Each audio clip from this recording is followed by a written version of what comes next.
Today's question is, can I buy an Airbnb property with zero down? The short answer is no. Typically, you need about 30% down payment. But the good news is that there are solutions to generate this down payment for the property that you want to buy, and you can still use Airbnb or similar platforms like VRBO, Booking.com, and so on to generate this down payment in no time. How can you do that? You can rent an Airbnb and sublease it, like a long-term lease that you would be on the lease, and then you can sublease it and keep the money. And this is actually going to be a very good exercise, so you can warm up this way before you actually buy your own Airbnb property.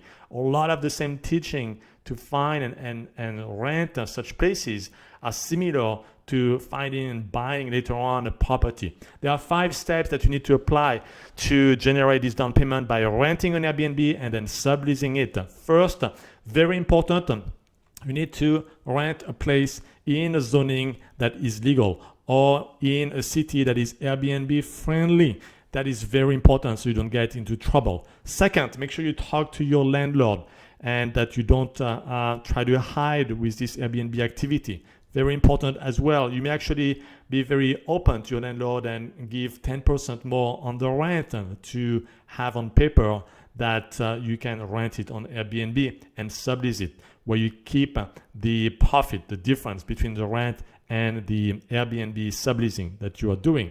The third step, you need to make sure that you rent a place that is profitable, meaning the rent that you pay is going to be less than the money that you will get by subleasing it on Airbnb. So make sure you have the right financial models there. It's extremely important. And the fourth, make sure you have a kick-ass listing so you can really generate as much profit. And fifth, you can repeat these steps so you can have actually multiple places you can rent and sublease.